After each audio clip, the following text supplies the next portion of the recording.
Welcome to Powerless to Powerful with Angela Bennett, a show that brings a sassy mix of transformative advice on health, relationships, love, career, and mindset shifting, together with some fun and laughter.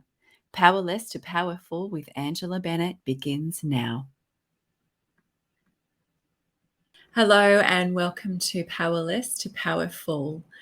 I am Dr. Angela Bennett, and today I have my beautiful, amazing guest, Dr. Cara Tucker, currently back in the States. Yes. Yes. Dr. Cara Tucker and I met in a conference a few weeks ago here in Sydney, Australia, and we just connected instantly. It was a divine connection. Wow, divine appointment, actually.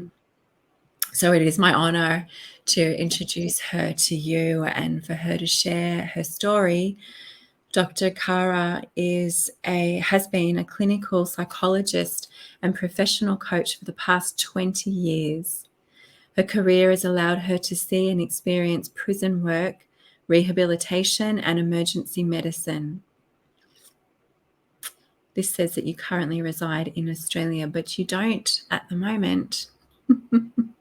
Yeah, just moved. So Dr. Cara has a book called Unlabeled, and the labels described in this book reveal the heartfelt truth of how she sees labels and how people either love them or deny them.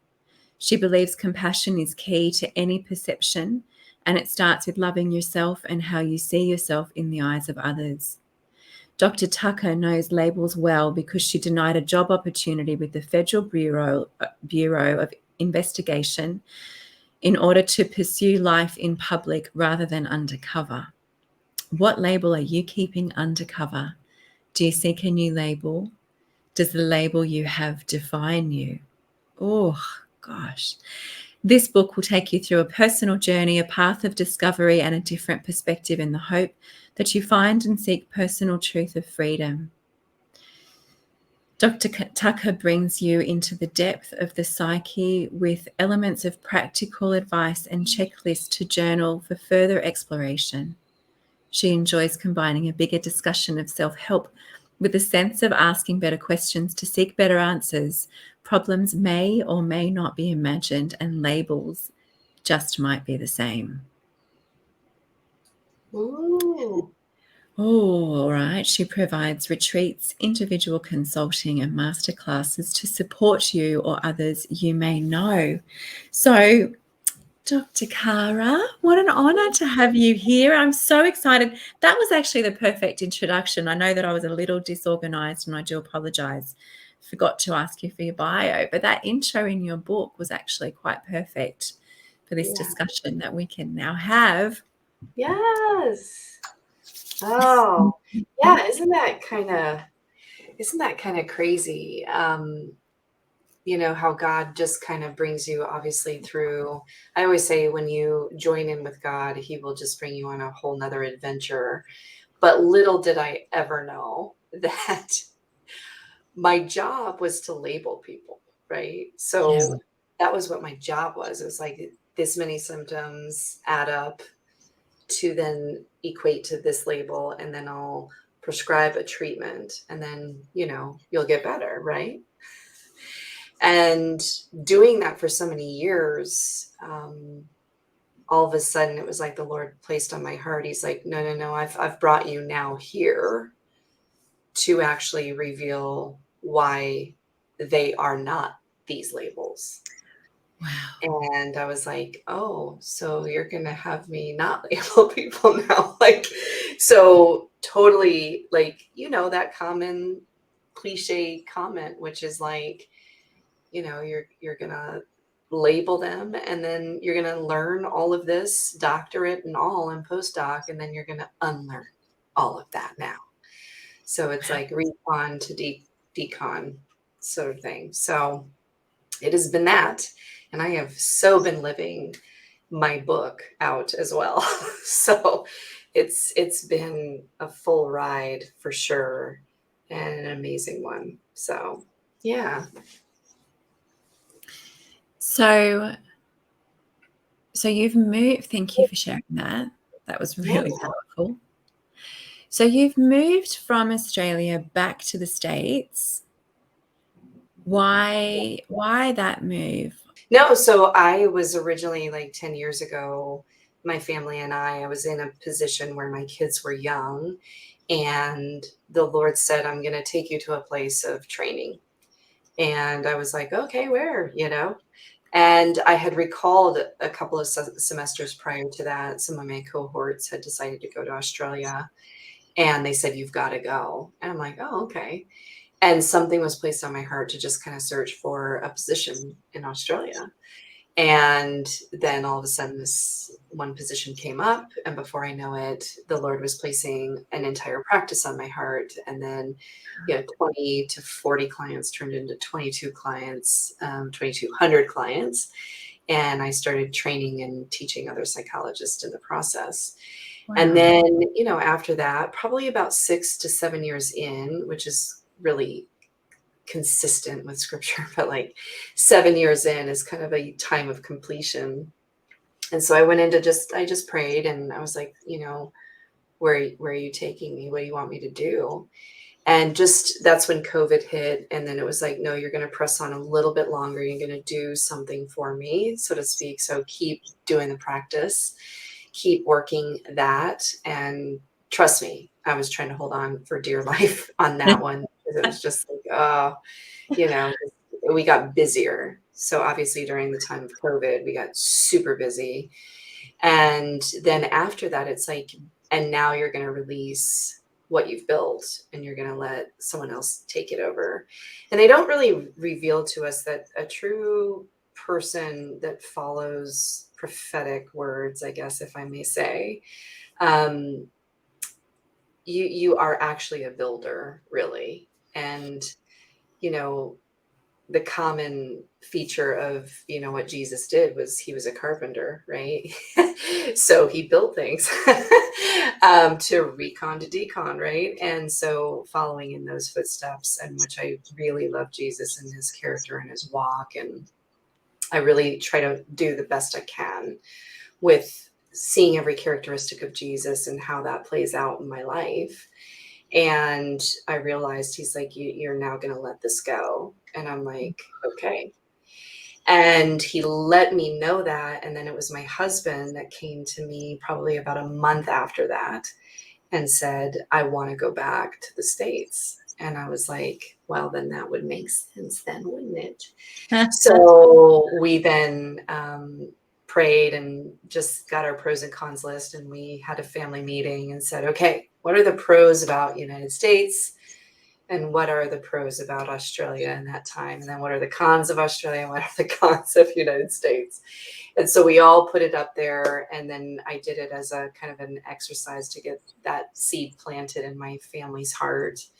And they were getting pretty excited. Of course, we released some tears because they had to leave some pets there and all of the above, but we eventually got here, and now we're here.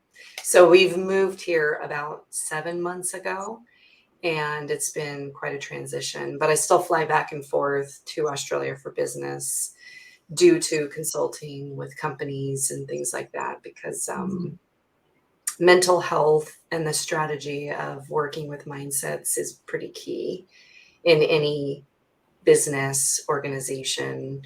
And they're beginning to find out that, attrition is harder, and hiring people and then having to let them go is much more difficult. So it's just managing people and their mindsets and all of those things they bring. So I still get to go to your beautiful country. It's part of my heart. I still think it's a boomerang. You know what I mean by that? It's a what? A boomerang? I feel like Australia to me is a bit of a boomerang. Yeah. I'll be able to kind of, Australia's distant now, but I have a feeling it'll be coming back. Yes. So, Good. yeah. Yeah. Yeah. Yeah. Well, I'm so glad you were here for that time, that exact moment when we had the opportunity to meet. So funny. So fun. Over lunch. Yeah, just incredible. So what are you doing now that you're not in that practice anymore? What does life look like for you now? What's your next assignment? Yeah, so it kind of is funny how you want to share that piece now, Ange, or what do you, I'm okay with it. It's up to are you. you? Okay. If you Well, don't, if you're not ready to share that, that's okay. well, it's really, really interesting because the book came to me about 4 years ago, and you'll just watch a lightning show here, so you'll probably see some of the lightning. But I yeah, the illumination of the Lord, right? And the thunder. So 4 years ago, the Lord put it on my heart for the book. And the book was really, it's like a memoir to every single consistent label that I saw in the chair. So like addiction, dear pleaser, dear perfect, dear ego, dear soul. Um, and that the list kind of goes on. And it was like the Lord was revealing to me that it was time, just being a vessel, to just write it, because I had to write it really quickly. And I never knew that when I said, "Hey, what do I do next?" Like you write a book, and cliche as it sounds, you're like, you're supposed to tour the book. And it's more like I've been touring my own book. I've been taken through each of these chapters. So it actually makes sense to me that at first it always has to become this idea that I'm like helping, right? So it's like, oh, I'm helping that person with, dear ego, and if I can be a little bit more specific, it's kind of like this. It's a trend now to call somebody narcissistic, right? But what was really interesting is when I started working with people, um, there were some individuals that would describe, say, their husband as narcissistic, and they're like, I can't stand him, I can't deal with him, da da da da. And I was like, well, why don't we have a session with him? And so fast forward, we'd have the session with the spouse. And little did they know that this person possibly was autistic and on the spectrum. And these sort of individuals would never have been diagnosed years past, but they share a lot of the same features of, narcissism and autism, because autism sees it from, the best way I can explain it is, autism will see it from this way, like how it affects their day, their schedule, their ritual. But it's not an intentional way of harming anyone. It's based on strategy of keeping an anchor so that they don't get derailed, so to speak. And when you see something like this, and you know that you can start filling somebody in with education about, I think you might have the wrong label, like after years of working with people with autism and becoming actually an expert in the area, you begin to go, have you ever thought about this? And let's actually go through some of these things. And they're like, oh my gosh, I never knew. So, because people will take a trend and something that's like, oh, that's him. And it becomes what we call a self-fulfilling prophecy. We Right. make things become what we want them to be versus, wait a second, it could actually be something else. So that's what I mean by an example of dear ego. Whose egos are we dealing with? We're dealing with everybody's, because if you're human, you have an ego. And so it's those types of specific stories of, let's just really understand it, and let's come from potentially a label of what we have as a preconceived notion or what's trendy to say, rather than let's actually really back off, surrender to the process and say, okay, what am I trying to do? Is my goal to derail it and spiral it down? Or is my goal here to bring unity, create some support, create connection? and try to figure this out. And then, of course, I go into the actual narcissistic point of view and what actual narcissism is. And truly, narcissism really is just an infantile emotional development that became stagnated. So how that gets done, it depends on the person's story or the situation. How they handle it, obviously, is another story. But so, yeah, it's an underdeveloped emotional psyche, we'll say. And it's just really trying to understand it from a different perspective. Once you have that different perspective, then you can actually take it in and try to do something different and cope with it a bit differently for yourself. So it's something like that. I'll take a sample of the Dear Ego chapter and break it down, and then ask you to do some journaling, and so take that times 12. So when I did the book, it was really to become that psychologist for yourself. Because if you were too afraid to maybe go in and see somebody, why not? Because everybody's Googling it. So I was like, well, might as well become your own psychologist. So here's your book to do that. And it's actually, years of experience to handle pretty much any common label that you'll often see. So, yeah. Yeah. Yeah, wow. So where are you going to go with this book and what you're Oh, doing yeah, now? that was the question, right? Yeah. So, yeah, so sorry, I wanted to really give some practical Mm. application of why the book started becoming really real. And as a result of these labels, it's been placed on my heart now to totally eradicate any label I have ever envisioned myself, but bringing back labels from like when I was a little girl of what I've always loved, which funnily, because you're looking so snazzy yourself, Dr. Ange, which is your fashionista sense. And uh, it's gonna basically be this. Okay, so I'll give a little surprise-ish. It's like mental health meets mini Met Gala meets fashion show. So that is going to be the next project, and it's going to be built with not-for-profit and proceeds that are going to assist programs in mental health, but we're going to do it in a really fun way, because it's been a trip to be behind closed doors for the last 20 years, chatting with people in all sorts of psyches. So I'm ready to play. I'm ready to have some fun, and it's going to be exciting. So you're working with different organizations to bring this to them? Is that what you're saying? Yeah, so I have started a new organization and a not-for-profit, and it's actually called Be Unlabeled for that Mhm. reason. And I am going to be collaborating with wonderful people like yourself and other individuals who have been in the mental health industry and or still are in the mental health industry. And we're going to come together and really become powerhouses in this.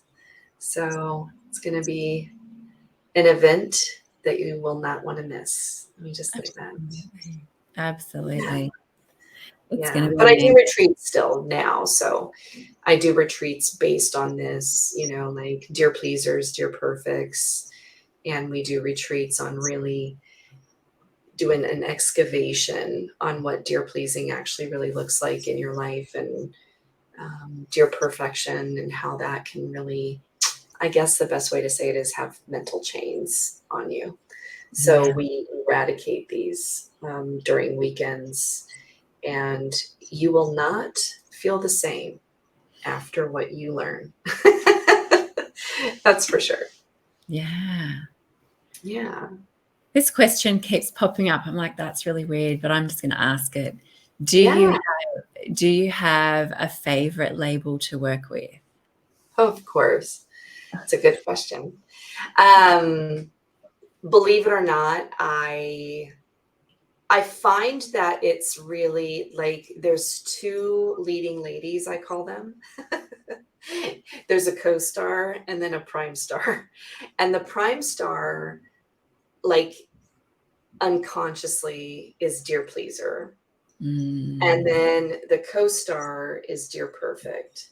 So not only is she saying yes to everybody and wants to make sure she's doing right and that she's the good girl and she is taking care of everybody and making sure everybody's okay. But in that, she's also wanting to make sure it's done right and everything has to be done just right and just perfect. So those are actually my two leading ladies that I probably like to work with the most. And then the third is probably Dear Identity, because for the longest time, I think we thought we were a certain way. And then once you start unraveling some of these labels, you begin to realize, oh my gosh, that was my identity and I don't want anything to do with it now. So it's like a fresh skin coming out of brand new to discover this. There's like a whole nother identity to figure out. And what you thought you knew in the rear view mirror is definitely doesn't work in the present and for the future. So Dear Identity kind of creeps in there as well. And then the fourth one is obviously Dear Soul, because, you know, anything that's truly amazing is really not inside of our brain. It's actually, from what I believe, is outside, getting us a download from, you know, the man upstairs, Big Papa upstairs. So it's, I call him Big Papa. I love it. But it's, yeah, so I guess it's just we become more of a pure vessel to receive these amazing, amazing ideas, and that we're not afraid to move forward in that identity once we start unraveling these. So these are my four leading ladies, but the pleasing and perfect are my first two for sure. Yeah. Please, I wonder why. Yeah, I wonder why. I wonder why.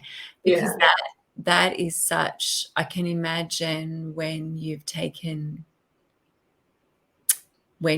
stripped back Dear Pleaser and, sorry, what was the other one? Dear Dear Perfection. perfect. Yeah. Dear Perfect. I can imagine once that's stripped back, there would have to be a brand new identity, because that would have created all that she'd been through her entire life, he or she, Yeah. or their entire life. And Yeah. so, yeah, so stripping those labels back would have to be a brand new identity, which can be that can be scary, because you've got to learn how to do everything all over again from a different place. And a lot of the time, when we're not people pleasing, it can be seen as selfish, because when we're taking a step back and going, oh, actually, no, that doesn't work for me, I'm going to say no, and I'm going to put me first this time, people don't like it.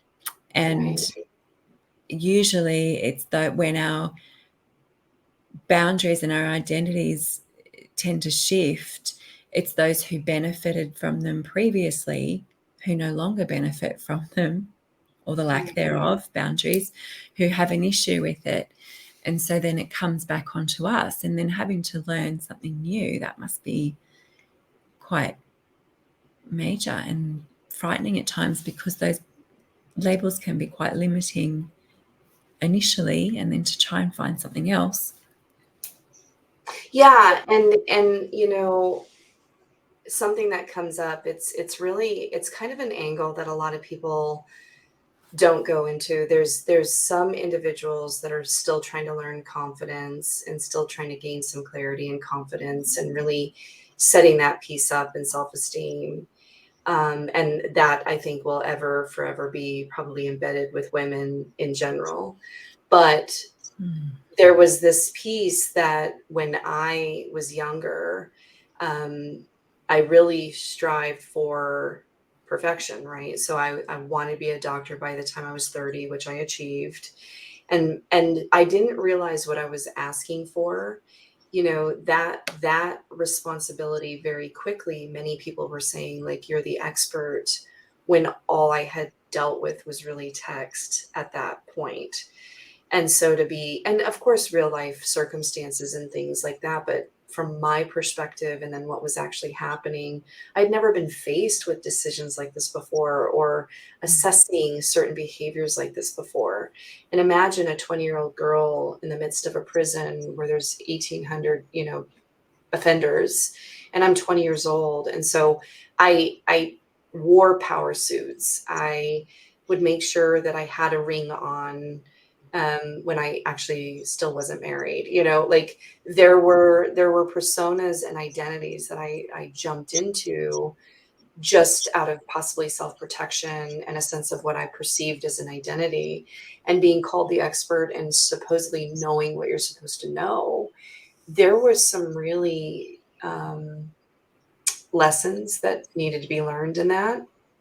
And from that angle, a lot of people don't talk about it from that angle, because a lot of dear perfects actually jump in to strive very strongly, quickly, and they're kind of head in and, not, what's the best way, dipping their feet in the water just to test it out. Like, we're diving in right away.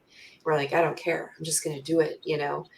And, there's some real strong pieces of that now, being, 44 years old, I had to really, embrace some of the identity I skipped over in that developmental stage.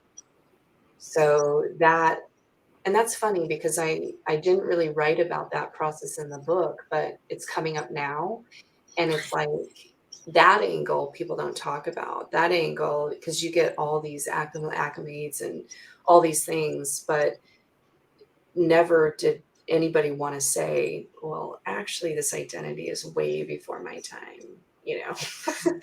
um, and I wouldn't change it for the world, but there were probably moments and hours and nights where I was like, really, if I really surrendered to what was happening around me, decisions being made about people's lives, and I don't even know still. Well, I know how I did it. It was with God's help, but Yeah. just those sort of things that you go, yeah, like, now I get to embrace a little bit more of that identity, that, like, when she was working 3 jobs and got 3 degrees, and, just being so perfect and everything, that she missed just starting friendships and just having real friendships, and, just playing and just being 20, as opposed to a director of a entire, jail facility at, 24 years old. It's just things like that you go. And I guess my point in that is, if any of you, um, find yourself kind of jumping into places where, maybe your identity isn't ready, well, just be careful to pause and kind of surrender to it and say, well, it will come, but is it now? And I think there are a lot of harder lessons to be learned in that, as opposed to possibly a bit of an easier ride, I guess. Mm. So any label and any angle, it's not nobody's pathway is the same, but we don't really talk about that one. It's like, we don't want to say, oh my gosh, I got this and this was amazing, but behind the scenes it was like hell. Hell on earth. So, Yeah. yeah. Yeah. Yeah. I love that. Thank you for sharing that. Because that must have been that's just such a huge responsibility for a 24-year-old to be, did you say Oh, director of an entire prison? yeah. Yeah, Yeah. I was a mental health director. I was appointed mental health director. It was really strange how I got it too. I mean, and of course, why does it always go to suicide when you're talking about mental health? But that's where it goes.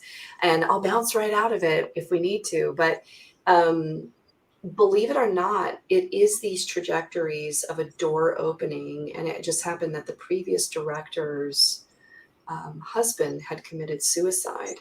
And so she immediately had to pause and clearly be done with this role. And as a result, the lead detention bureau chief of staff came to me and said, "We need you to take this over."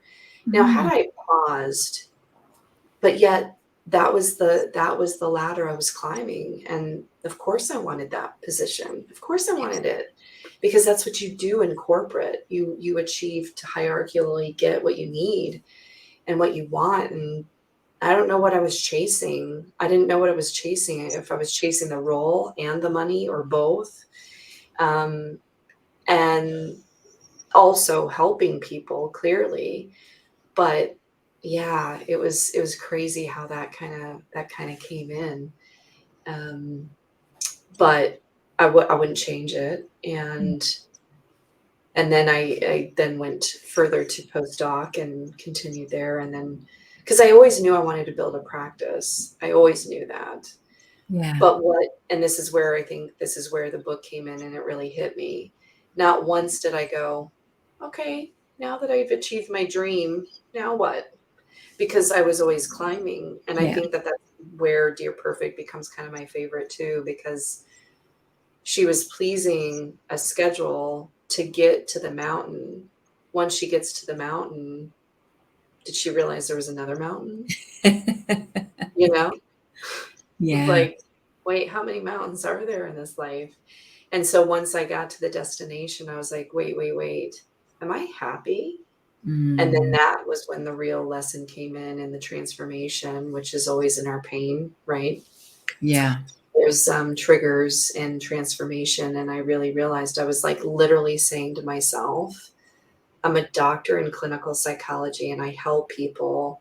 I've got 6-month waiting list, but why am I sad? Yeah. Why am Wow. I sad? Like, heaven forbid you say that, so I didn't, and I hid it. And then I feel like the book, I was like, well, then what? And so I was like, well, I got to find a love project. I got to find something I love. And that's where it comes to, right? It's like, get back into love. What do you love? And then that's when the birth of the book came. So Amazing. I'm grateful for it, but I'm also shaking in my boots. Like, what am I going to do? Because, how dare I be sad, you know? Wow. That's so huge. Yeah. How dare you be sad? Yeah. How dare you not? How Yeah. dare you not be sad? But being a pleaser and a perfection, you never say that. Like, No.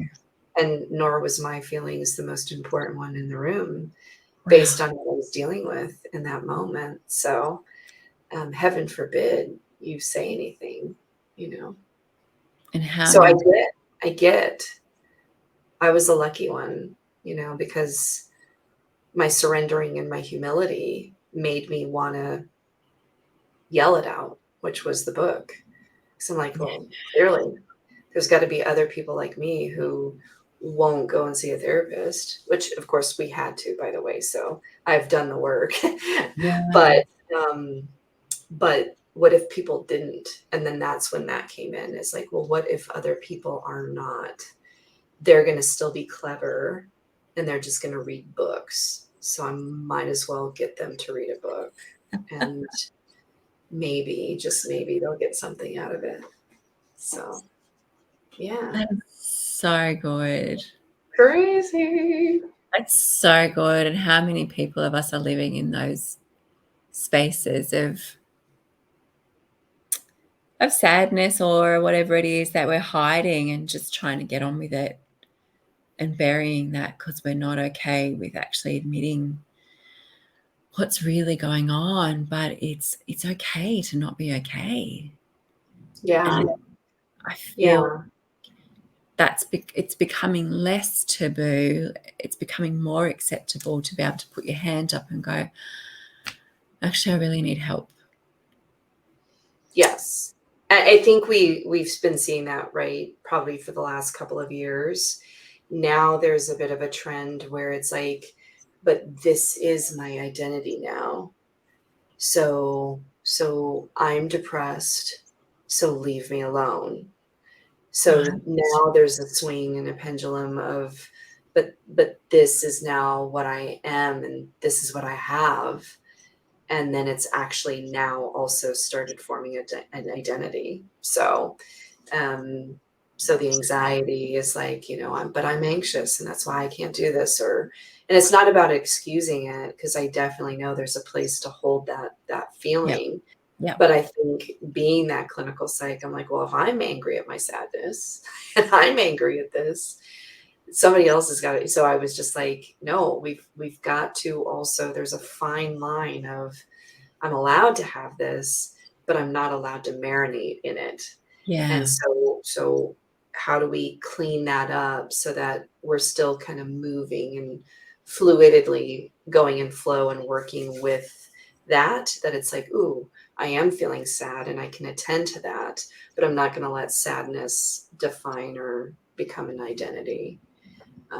Because it gets really scary when you work with people who are really dealing with sadness. It starts becoming a leading lady, Yeah.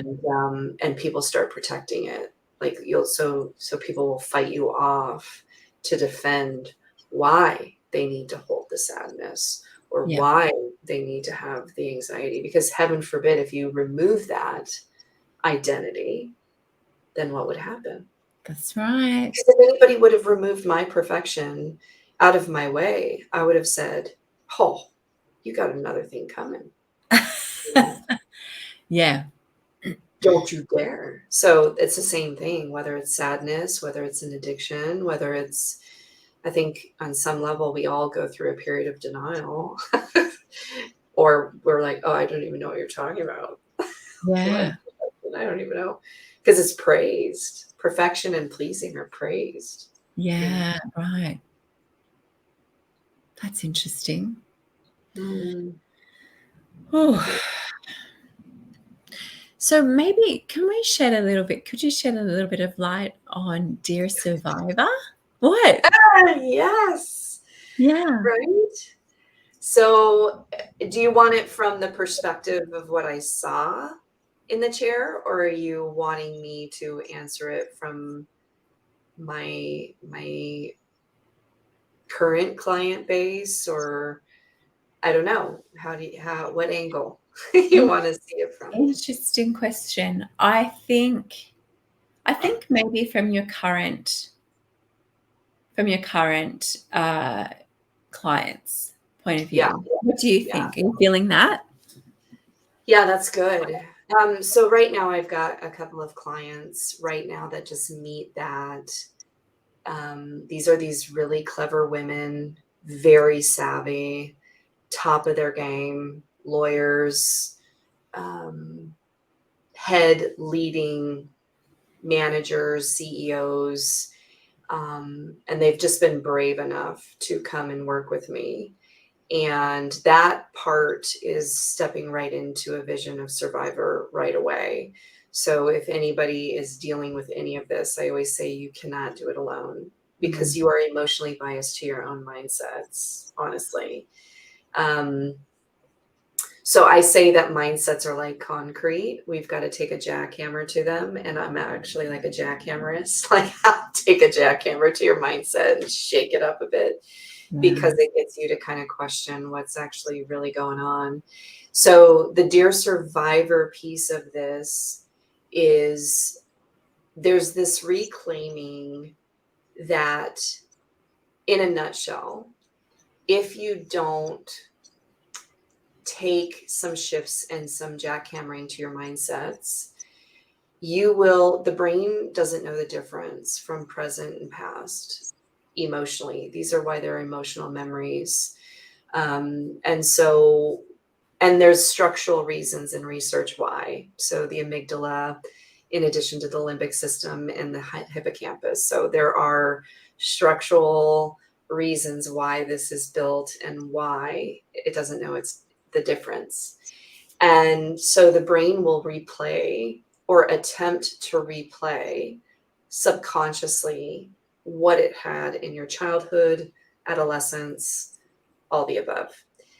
And if there is a stagnated place emotionally in one of those developmental periods, which a lot of people don't understand psychologically, that can then leave you open to also keep getting re-traumatized in it if you don't address it. Okay. And that's why it's so important to take a jackhammer gently to these so that we can shake it up. And that really is about surviving, but it's also thriving, right? So there's a pain island in that. And I always reference trauma as if there's a pain island, but then there's this pleasure island. And your brain wants to kind of try to keep bringing you back.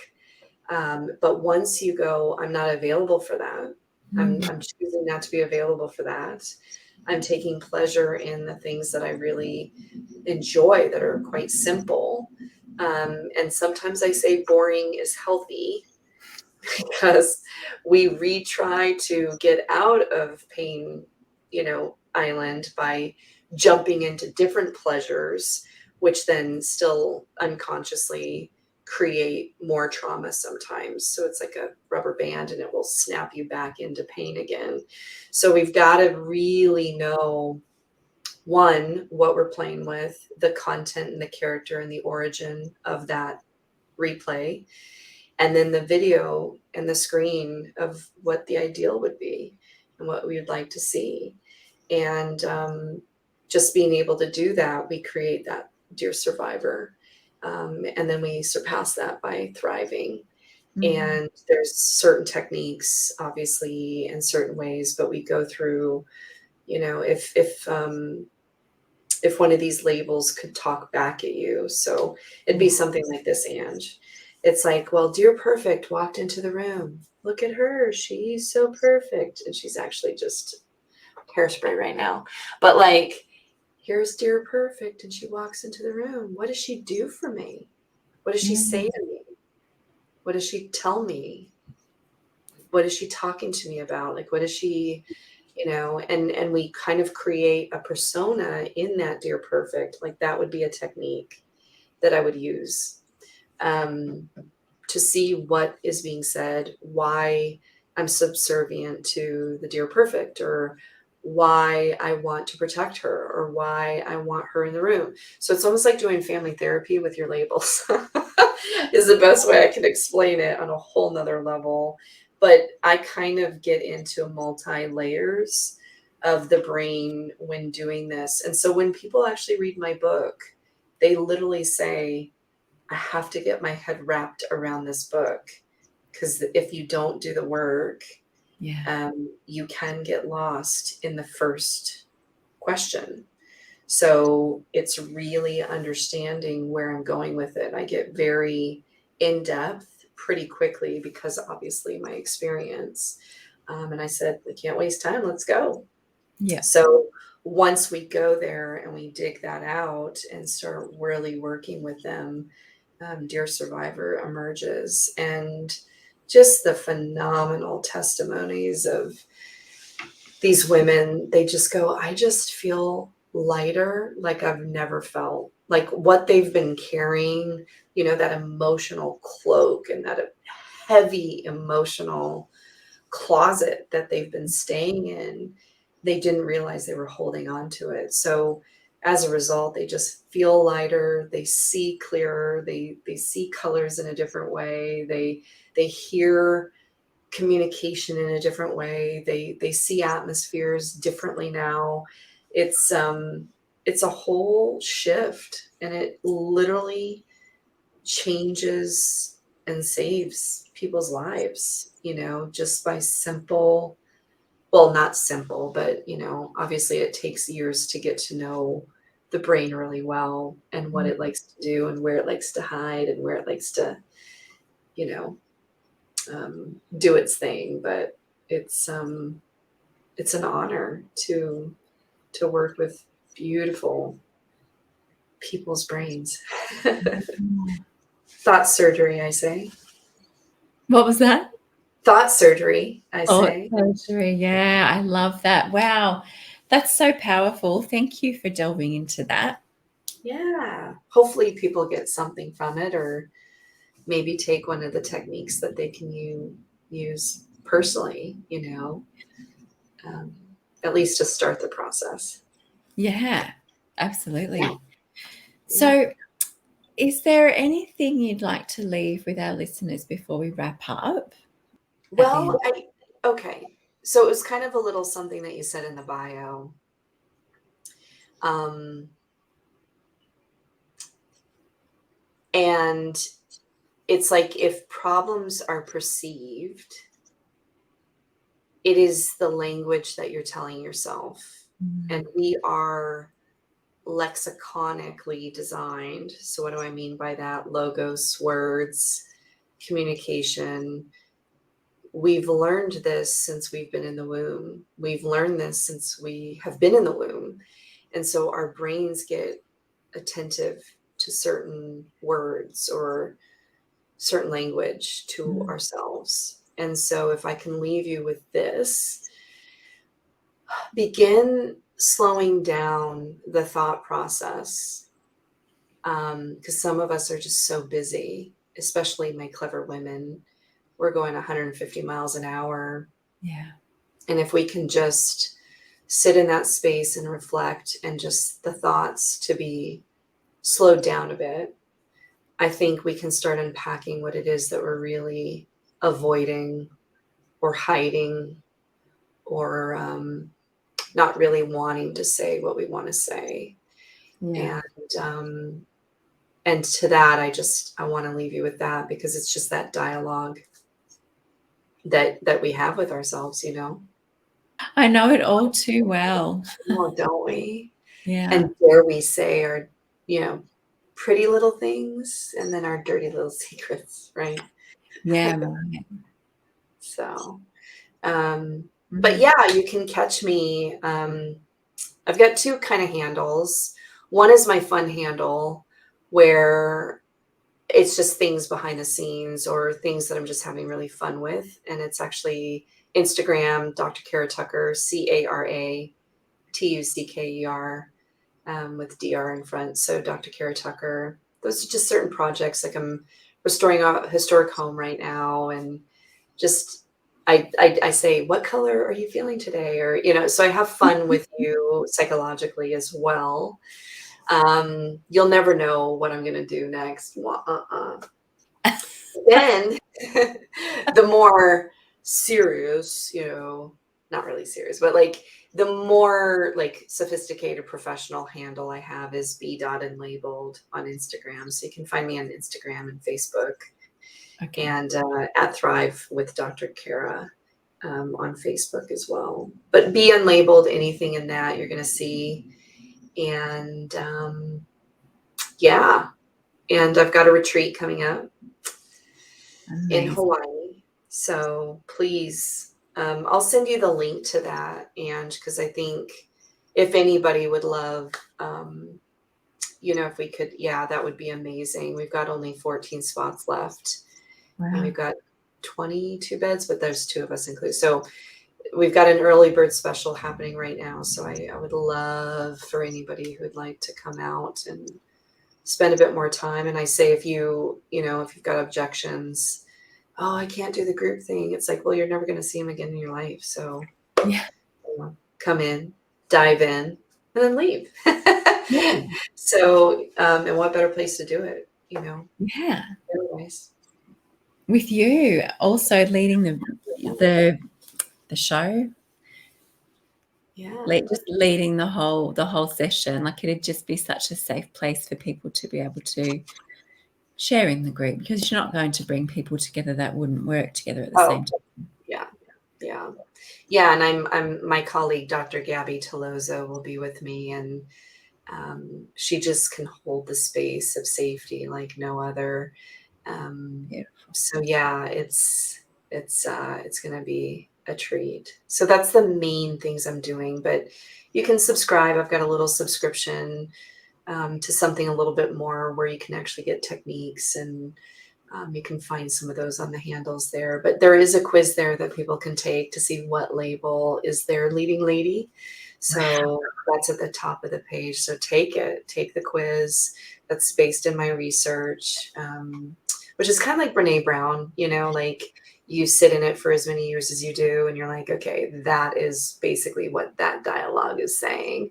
And so I've developed a quiz where, you know, you have 4 leading ladies that, of course, I like to work with as well. And these are kind of the dialogues you would say to yourself. So just choose what you would love to answer. And then if you think that you didn't answer it appropriately and you want to retake the quiz, then you're probably Dear Identity anyway. So Wow. you're like, wait, I'm not feeling that today. I want to do this. So if you're one that takes quizzes usually about 3 times, it's probably because you have a bit of that Dear Identity thing going on. Wow. Wow. So where do we find that? Is that on your website? That is on my Facebook page. So it's at the top of the Facebook link when you enter in. Just answer the questions and come on in. You're welcome. And, you know, come in, of course. We just want a safe environment so that we could talk about some of these things. But yeah, so my quiz is there. But I'm happy to give you all the links and availability for these things. We can just send it their way. But yeah. Yeah, perfect. That'd be great. Yeah. And it's really crazy. My statistics still keep showing which naturally all Aussies. Ooh. Wow. And like 89% Aussies still following. So it's really, really cool. Oh my gosh, that's so cool. We're a pretty cool bunch. Yeah, I think so. I think so. My home away from homes. Yes, Yeah. honey. Yeah. Yeah. What a treat. Yeah, this has been What amazing. label do you resonate with, Dr. Ian? Oh, well, initially I would have said Dear Survivor, but then I saw Dear Healed and Dear Soul. So I'm not quite sure. I think either of those. I think I've been Survivor for so long. And now I've come out of that. And I did healing last year. So maybe it's Dear Soul. Ooh. Yeah, I have to go and finish reading the book. I haven't made it to those chapters yet. I definitely probably would say that you would definitely fit that, I think. Dear Soul? Yeah. Yeah.